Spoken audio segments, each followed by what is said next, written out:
Puedes tomar tu asiento y en lo que te vas sentando, vamos a abrir la Biblia en Efesios capítulo 3.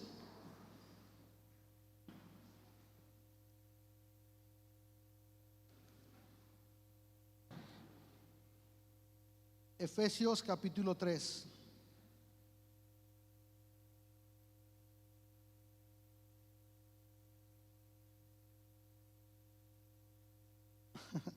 Este es un trabajo de los adolescentes de hace 2 semanas y uno de ellos escribió que es el mundo para ellos y lo voy a tener aquí de separador.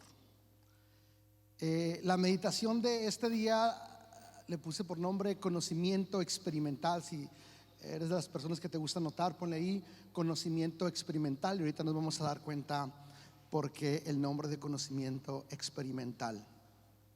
Dice la Biblia en Efesios capítulo 3 versículo 18 y 19. Espero que puedan comprender, y quiero enfatizar esta palabra, comprender, como corresponde a todo el pueblo de Conquistando Fronteras, a toda la congregación Conquistando Fronteras, a todo el pueblo de Dios, cuán ancho, cuán largo, cuán alto y cuán profundo es su amor. Es mi deseo que experimenten, como dice la Biblia, estoy leyendo la NTV, experimenten el amor de Cristo, aun cuando es demasiado grande para comprenderlo todo. Entonces serán completos con toda la plenitud de la vida y el poder que proviene de parte de Dios. El libro de Efesios fue escrito por el apóstol Pablo estando él en la cárcel. Si tú lees el libro de Hechos, el capítulo 19 y el capítulo 20 de Hechos, que te invito a que tú lo hagas, que puedas leer estos 2 capítulos de la Biblia, Hechos 19 y 20, habla de la fundación de la iglesia de Éfeso, de cómo se fundó esa iglesia con unos cuantos discípulos, en donde llega Pablo y les comienza a hablar y les habla de algo tan importante para ti y para mí, algo tan importante que nos sostiene, que nos da fortaleza, que nos enseña la palabra de Dios, que nos guía, que nos motiva, que nos redarguye de pecado, que nos guarda del mal, y que intercede por nosotros. Les habla del Espíritu Santo. Y cuando está con ellos les dice: oigan, ustedes son discípulos de Jesús, sí, y ya fueron bautizados, sí, y ya recibieron el Espíritu Santo. Y dicen: no. Y entonces el apóstol Pablo ora por ellos, y cuando ora por ellos, ellos adquieren el Espíritu Santo, y esos 12 discípulos comienzan a crecer, y ya después ya no son 12, ya son más, ya no son cientos, sino la iglesia de Éfeso, dicen algunos comentaristas y estudiosos bíblicos, que llegó a ser una iglesia de miles de personas. Y el apóstol Pablo, después de que estuvo 3 años trabajando en esa iglesia, enseñándoles la palabra de Dios, rompiendo paradigmas, escudriñando las escrituras, manifestando el poder de Dios, el apóstol Pablo era el Cash Luna de la época. Con respeto lo digo. ¿Por qué? Porque hubo una manifestación tan poderosa de Dios sobre su vida, que había gente que simplemente con ir y con que lo rozaran eran sanados. Los demonios, cuando Pablo iba caminando, los demonios miraban a Pablo y eran expulsados de las personas. Las personas eran sanadas. El poder de Dios estaba sobre la vida de este hombre que antes perseguía la iglesia, pero ahora era un apóstol enviado de Jesús. Y lo hizo con ahínco, lo hizo con fervor, lo hizo con mucho entusiasmo. Se esforzó, inclusive ahí en estos 2 capítulos que te digo de Hechos, él comienza a narrar y dice: yo mismo trabajaba con mis propias manos para no hacerles carga. Y yo me puedo imaginar a Pablo trabajando en la mañana, enseñando en la tarde, discipulando, enseñando la palabra de Dios. Me imagino unas noches y tardes gloriosas en donde la presencia manifiesta de Dios estaba en ese lugar, en donde había un avivamiento. Y entonces el nombre de Jesús, que en aquel tiempo le decían los del camino, no les llamaban cristianos, los del camino, porque Jesús es el camino. Y en aquel tiempo el nombre de Jesús comenzó a retumbar y a sacudir esa ciudad, una ciudad pagana, una ciudad que tenía una filosofía y una cosmovisión de vida ajena a Cristo. Pero el evangelio y la verdad de Cristo penetró en las familias, penetró en la economía de esa ciudad. Porque lo que movía esa ciudad era un templo que, de hecho, desde el punto de vista arqueológico, había un templo llamado Diana de los Efesios, que era de las 7 maravillas del mundo antiguo. ¿Lo sabías? Y el líder de esa iglesia de los Efesios, llamado Demetrio, estaba bien enojado con Pablo, porque decía: como tú predicas de tu Cristo, la gente ya no viene aquí a esta iglesia ni compra mis estatuas de Diana. Bien enojado. Como si ahorita en México se enojara la gente porque no compramos la Virgen de Guadalupe para rezarle. Y había alborotos, había cosas, pero ahí estaba la presencia de Dios. Ahí estaba Pablo predicando día tras día, como el sembrador que está trabajando la tierra, 1 año, 2 años, 3 años, predicando la palabra de Dios. ¿Consideras que Pablo amaba a esa iglesia? Por supuesto que la amaba, entrañablemente. Su corazón estaba con ellos. Y él decía inclusive: daría mi vida por ustedes. Pero él tenía una misión que seguir, de seguir llevando la palabra de Dios. Y después de que sigue llevando la palabra de Dios, pasan diferentes cosas y él es encarcelado por el sistema romano, el sistema social y político de ese tiempo. Lo encarcelan, termina en la cárcel. Y cuando él termina en la cárcel, yo me puedo imaginar que la vida en la cárcel es dura y es difícil. Yo nunca he estado en la cárcel, les decía a los hermanos en la mañana. Tal vez algunos de ustedes ya lo metieron al bote, ¿no? No sé, pero yo nunca he estado en la cárcel. Pero he platicado con algunas personas, he visto en las películas y me imagino que la vida de la cárcel no es como, ay, como dijo una vez, pastor, al hotel, ¿no? Es algo difícil, no es un ambiente bueno. Y más, imagínate que estás en la cárcel y que estás metido en esa cárcel de manera injusta. No hiciste algo para que te metieran a la cárcel.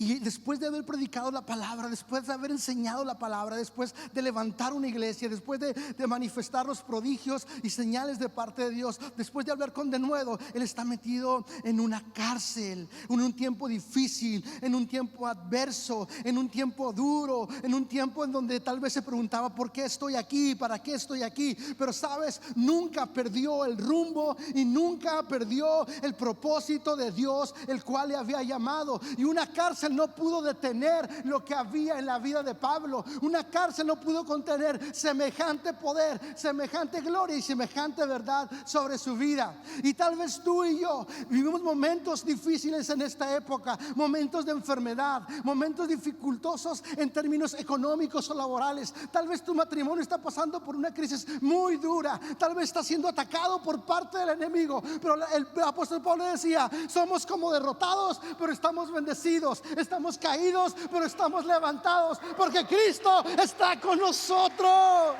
Cristo está con nosotros, está con nuestras familias. Y aunque estemos en momentos duros, en momentos de adversidad o en momentos de enfermedad, Cristo es nuestra respuesta, Cristo es nuestra esperanza. Y Él cumplirá su propósito en tu vida, en tu familia, en tu matrimonio, en tu hogar o en tu empresa, porque nuestro Dios es más grande que tus circunstancias. Dale un aplauso fuerte a nuestro Señor. Aleluya. Por eso le adoramos, por eso le seguimos, por eso corremos atrás de Él, por eso vamos atrás de sus promesas, no por lo que sentimos, no por lo que vemos. En la mañana el pastor y yo sentía tanta conexión, pastor, con lo que nos compartías. Nos compartía un devocional y hablaba acerca de cuando Jesús está en la barca y Él está dormido y hay una tormenta.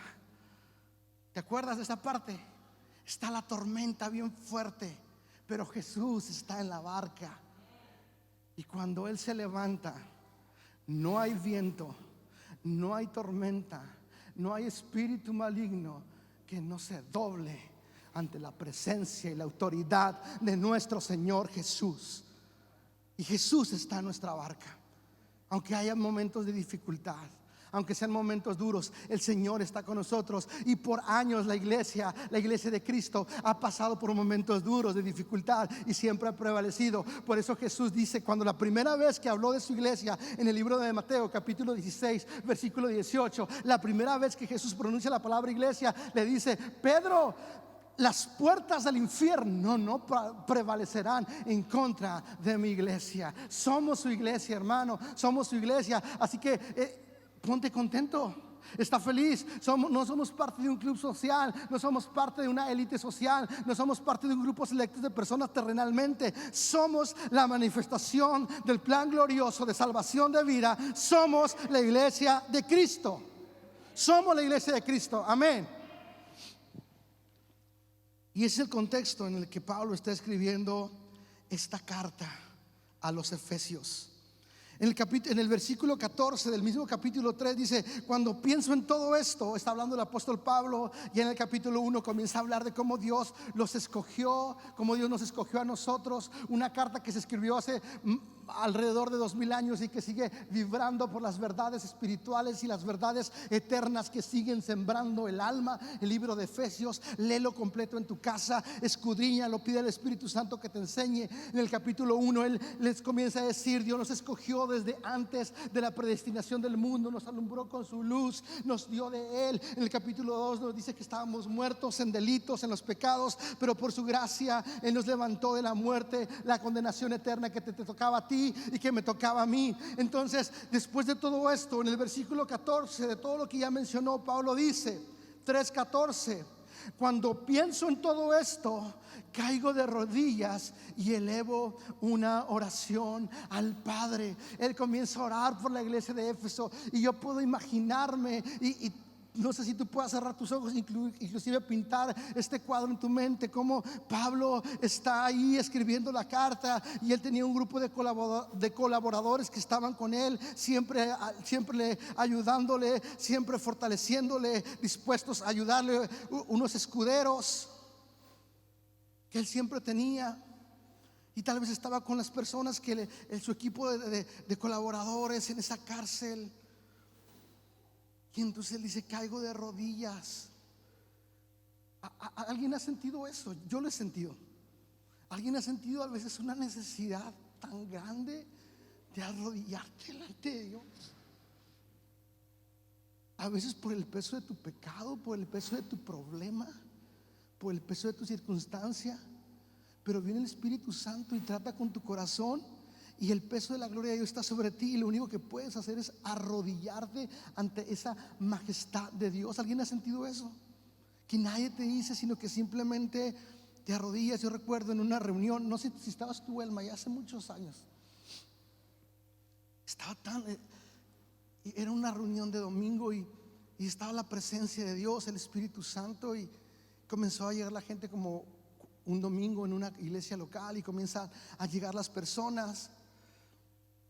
Y entonces las personas que estaban, los servidores que estaban antes, comenzaron a adorar a Dios, estaban cantándole al Señor, y estaban tan concentrados en adorar a Dios que ni siquiera se dieron cuenta que ya era el tiempo de comenzar.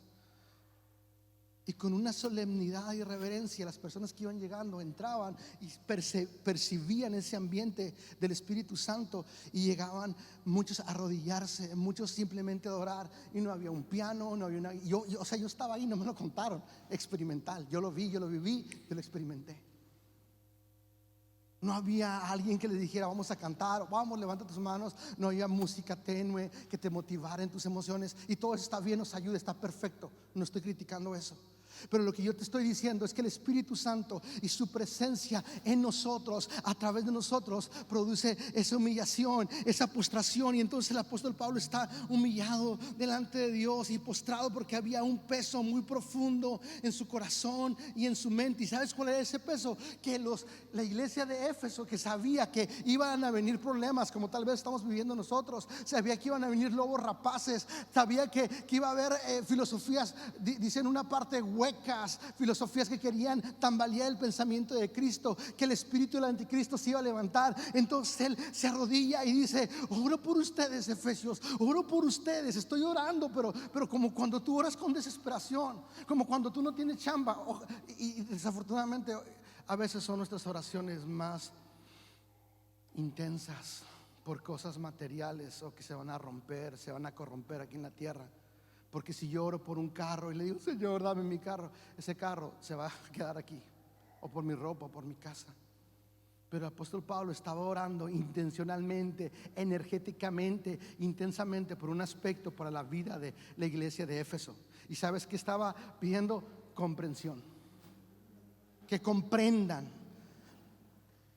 la anchura del amor de Dios, que comprendan la longitud del amor de Dios, que comprendan la altura del amor de Dios, y comprendan la profundidad del amor de Dios. Y entonces la Biblia dice que el apóstol Pablo dice: caigo de rodillas para orar, para que ustedes comprendan, porque si ustedes comprenden, va a ser un fundamento en su vida, va a ser algo que va a estar tan fuerte en su mente y en su corazón, que cuando vengan los tiempos adversos, que cuando vengan las temporadas malas, porque solo son temporadas, no es nuestro modo de vida. El Señor tiene planes de bien para nosotros, para llevarnos a una vida mejor, y tal vez los vivimos, tal vez los estamos viviendo, o tal vez los vamos a vivir, pero son unas temporadas que el Señor tiene preparadas para mostrar su gloria. Pero hay ciertos fundamentos que nos van a sostener, que nos van a fortalecer. De hecho, en el capítulo 6 de Efesios, el apóstol Pablo siempre está diciendo: manténganse firmes, estén firmes, sosténganse firmes. Y en el capítulo 6 del libro de Efesios, él habla acerca de la armadura de Dios. ¿Se acuerdan de esa parte? No la vamos a ver ahorita, porque él sabía que iba a haber momentos malos. Él sabía que iba a haber momentos de dificultad. Él sabía que iba a haber momentos en donde nuestra fe iba a ser probada, nuestra determinación. Y él sabía que no podíamos confiar en nuestra fuerza, que no podíamos confiar en nuestras capacidades intelectuales, no podíamos confiar en nuestros títulos, no podíamos confiar en lo que nosotros somos, porque nosotros no somos nada. Yo les compartía a mis hermanos en la mañana que si un demonio viene delante de mí, el diablo viene delante de mí, me hace trizas. Él se mueve en un nivel que yo no me muevo, pero el diablo a mí me hace trizas por el que está dentro de mí, el Espíritu Santo que está en mí, la gracia de Dios que reposa sobre mi vida, hace temblar al infierno. Amén. No nos puede hacer nada, porque el Señor está con nosotros. Nada que no quiera, que no esté con nosotros. Mantenernos firmes. Resistan pues al diablo, dice la Biblia, y manténganse firmes, y el diablo oirá de ustedes. Estamos viendo en el TCD el libro de Daniel, ¿te acuerdas? Que nos toca a nosotros hacer lo que hizo Daniel: orar. Un hermano en mi camino me dijo que mi destino, ¿qué era? Orar. También me dijo un pastor que no hay que despegarse de la transmisión los jueves y los firmes, permanece. ¿De qué me está hablando este gordito? ¿De qué te estoy hablando cuando cito a este filósofo mexicano? Que todos lo recordaron, no os hagáis. De que la oración es algo que está permanente en nuestras vidas. Daniel oraba y estaba orando por la revelación, por la fortaleza de Dios. Y dice la Biblia que mientras él oraba, había una lucha en el cielo entre un arcángel y otros demonios, pero que Dios le dio la victoria, que él le tocó permanecer firme en oración. Ora cuando vas manejando, ora cuando, no nada más cuando vas a comer, ora cuando vas a tu trabajo. Cualquier momento es bueno para orar, porque Dios está en todas partes. Sé un hombre de oración.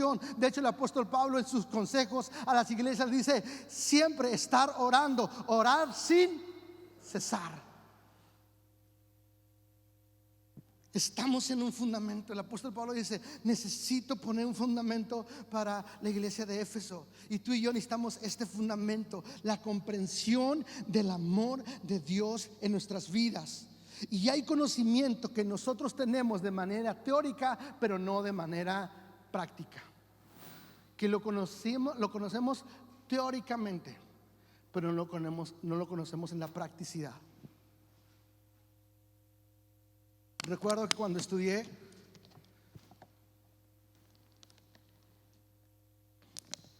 a mí me tocó, para poderme titular, hacer algo que le llaman una tesis.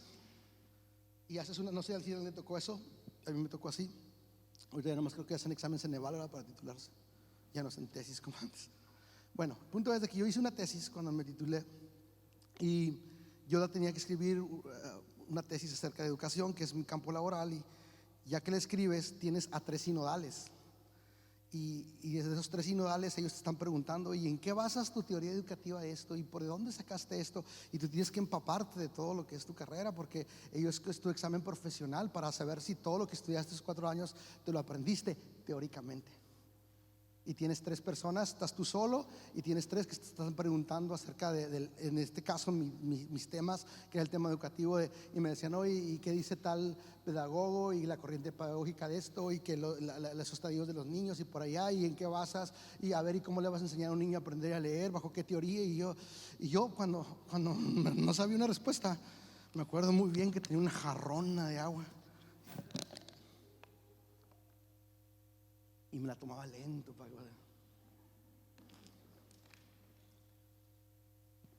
al punto al que voy, que cuando yo terminé el examen, gracias a Dios lo pasé. Bendito Dios, qué bueno es Dios. Me dice una de las 3 que me aplicaban el examen, qué bueno, ya te vas a titular, pero tu verdadera graduación como maestro viene como en 5 años. Como en 5 años vas a saber de qué se trata esto.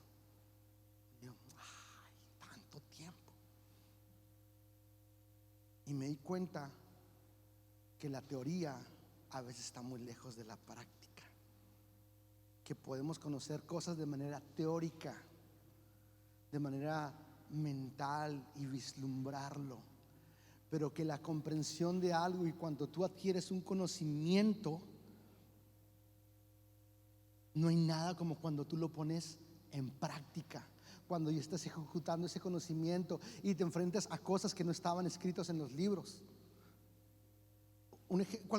Yo digo mi ejemplo, pero no todo por ejemplo, en el área cristiana, el ir a un instituto bíblico no te da el peso para ejercer un ministerio, sino está en la labor. Pienso en Chuy Montesinos, perdóname Chuy, es que te tengo mucha confianza, pero él que ha navegado en los mares y con grandes embarcaciones, yo me puedo imaginar a Jesús Montesinos la primera vez que subió un barco y tal vez leyó todos los protocolos habidos y por haber y las cartas y todo, pero ya está montado a cargo de un barco, es otro boleto.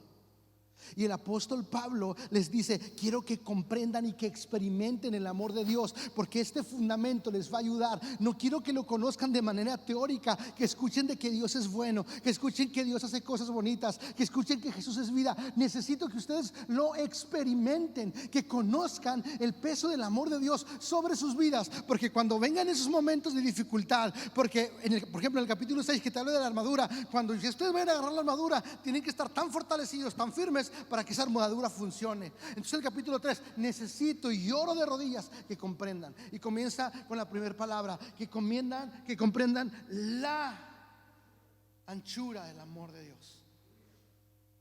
¿Y a qué se refiere la Biblia con la anchura del amor de Dios? Nos habla acerca del amor de Dios, en donde todos caben en el amor de Dios, en donde Dios no es elitista. De hecho, el apóstol Pablo estaba rompiendo un paradigma muy grande en la mentalidad del pueblo judío, porque ellos estaban pensando que ellos eran nada más los escogidos, el pueblo santo, el pueblo que era escogido, los iluminados de Dios, y decían los judíos y los demás aparte. Pero entonces Dios, con su plan, y esto es lo que a mí me emociona mucho, con su plan global y eterno de salvación, nos incluye a todos, a los chilangos, a los de Baja California, a los de Mexicali, a los de Nayarit, a los del sureste de África, a los asiáticos, a los norcoreanos, a todos. En el amor de Dios todos cabemos. No hay religión, no hay estatus social, no hay color de piel, no hay tarjeta de crédito que valga. Todos cabemos en el amor de Dios. Fíjate lo que dice la Biblia en Lucas, anótalo nada más. Lucas capítulo 22, versículo 38, habla que Jesús está crucificado en esa cruz y que el letrero que tiene arriba dice Rey de los Judíos, y está en 3 idiomas: en griego, en arameo, ¿y cuál es el otro que dijimos? En hebreo, representando el plan global de salvación, el plan global de vida.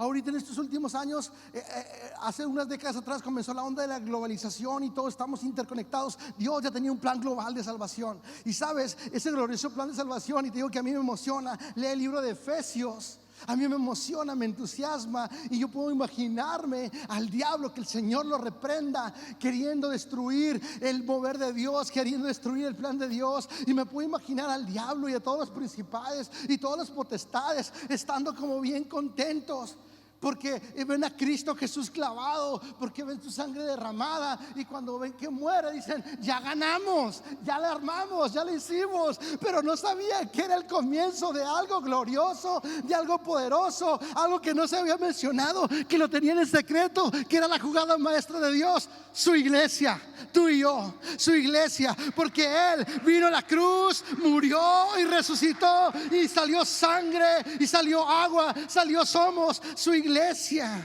Somos su iglesia. El misterio de Dios es su iglesia, y este es el plan de salvación. Y su iglesia no se encaja en una denominación o en un credo. La iglesia de Dios somos todos los fieles seguidores de Cristo, que nos sometemos a las verdades de su palabra. ¿Dices amén? Es la anchura del amor de Dios, el largo del amor de Dios. Qué largo es el amor de Dios. Y cuando el Señor nos habla de la longitud del amor de Dios, lo largo, en dónde comienza, en dónde termina. Aquí comienza y aquí se acaba. Yo amo a mi esposa y amo a mis hijos mucho, pero a veces el amor se me acaba. Me desesperan. No les digan a veces se me acaba. Y de igual forma yo sé que a veces desespero a muchos de ustedes, y su amor por mí se les acaba. Pero ¿en dónde comienza el amor de Dios? ¿Y en dónde termina la longitud del amor de Dios? Voy caminando por todo su amor. ¿En dónde termina? ¿En dónde comienza la longitud del amor de Dios? ¿Sabes dónde comienza? Donde comienza Él y termina Él. No tiene principio, no tiene fin. Él es el primero y el último. De eternidad a eternidad es el amor de Dios. La Biblia dice en Jeremías: con amor eterno te he amado. El amor de Dios es de eternidad a eternidad, del principio. Efesios capítulo 1 dice que Él nos predestinó y nos amó y nos escogió para Él desde antes de la fundación del mundo. Tú no eres un accidente, tú no estás aquí por casualidad. El llamado de Dios sobre tu vida no es porque fue efecto de algo espontáneo, es el propósito de Dios en ti, en donde el amor de Dios es tan ancho que todos caben, pero es tan largo que no tiene principio y que no tiene fin. Por eso Jesús dijo cuando Él vino aquí: yo vengo para darles vida en abundancia, para darles vida eterna. Dale un aplauso fuerte al Señor. No tenemos miedo a la muerte.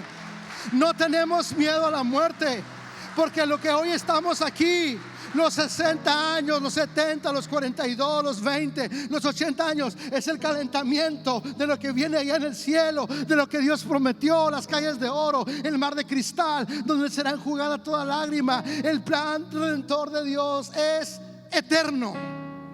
Es eterno, créelo con tu corazón. Y cuando venga el miedo, cuando venga un espíritu a quererte azorar, cuando venga algo a decirte te puedes contagiar de coronavirus, y si te mueres, y estás gordito, y qué tal si te meten no importa. No debo estar gordito, no estoy diciendo que esté bien estar gordito, Dices amén, Ricardo.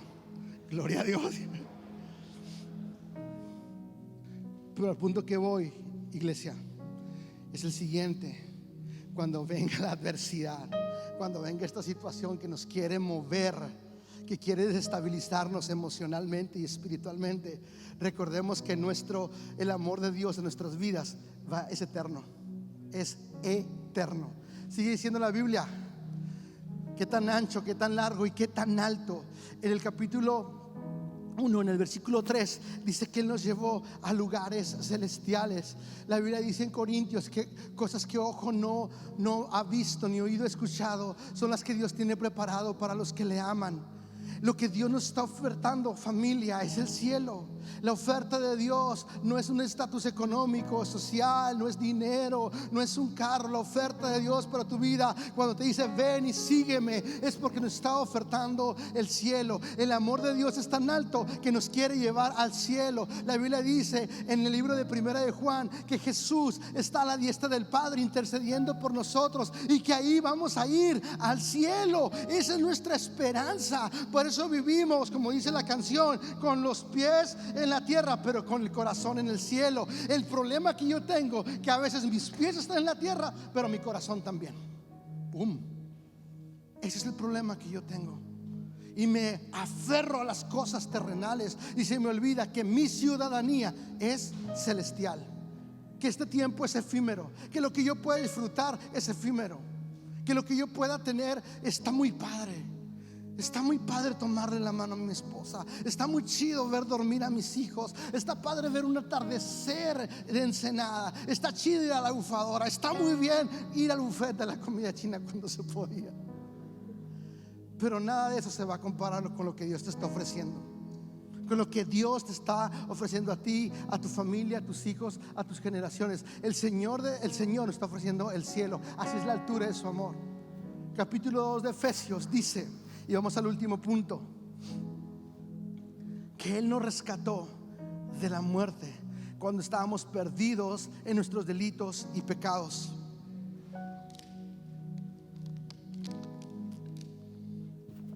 Dice la Biblia: por cuanto todos hemos pecado, estamos fuera, estamos destituidos, no tenemos nada que ver con la gloria de Dios. Pero más Dios muestra su amor para con nosotros, en que siendo unos mugrosos y viles pecadores, en lenguaje actual, Cristo murió por nosotros. Amén, hermano, apláudele, apláudele. Cristo murió por ti, Cristo murió por mí.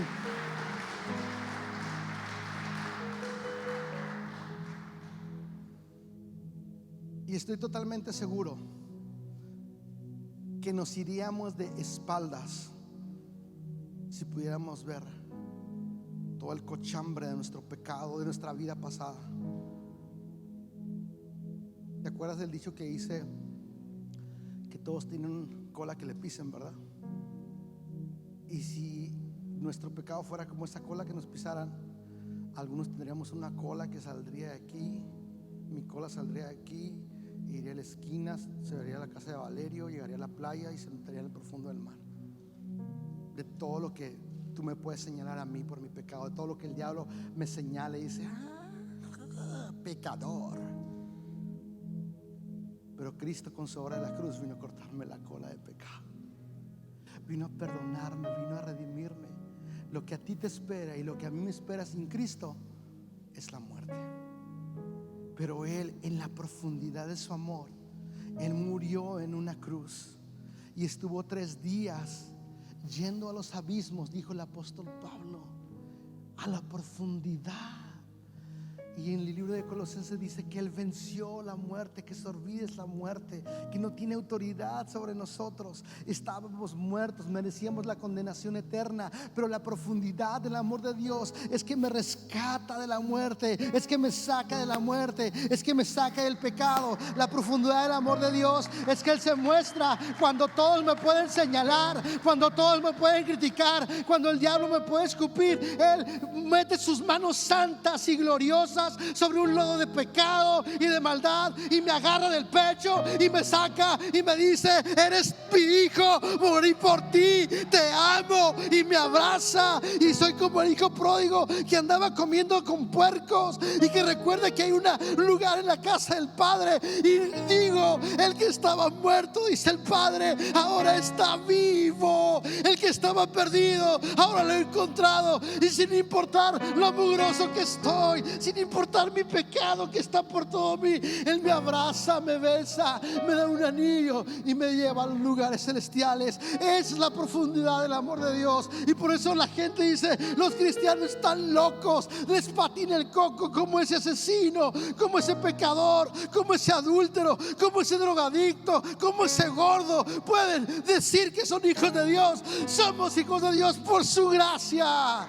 Somos hijos de Dios por su gracia, no por lo que hagamos, es por lo que Él ya hizo por nosotros. Esa es la profundidad de su amor. Y cuando venga el diablo a condenar tu mente, a decirte que eres un pecador, que te espera el infierno, recuerda que el Señor ya pagó el precio en una cruz para sacarte de la profundidad de la muerte.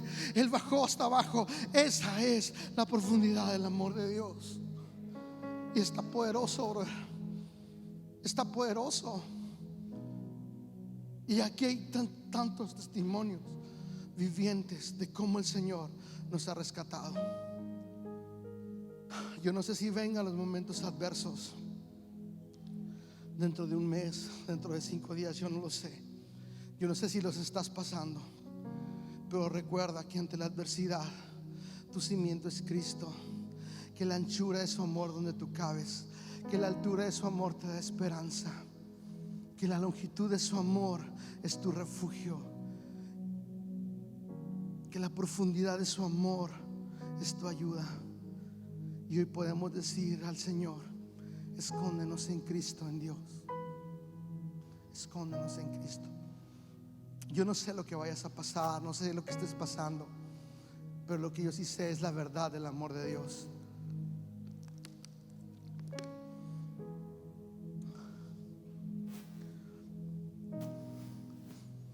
Yo estos 4 elementos del amor de Dios: la anchura, la longitud, la altura y la profundidad de Dios, de su amor. Yo te puedo contar cómo a mí en mis momentos de oración me ayudan, en los momentos de desánimo, en los momentos que parece que el diablo me quiere agarrar y me quiere sacudir a mí, a mi matrimonio, a mis hijos, a mi familia. Cuando veo lo que está sucediendo en Ensenada, sabes, yo me acuerdo de la profundidad del amor de Dios. Yo me acuerdo de lo largo del amor de Dios. Yo me acuerdo de lo alto del amor de Dios. Y esa verdad me sostiene, es mi esperanza.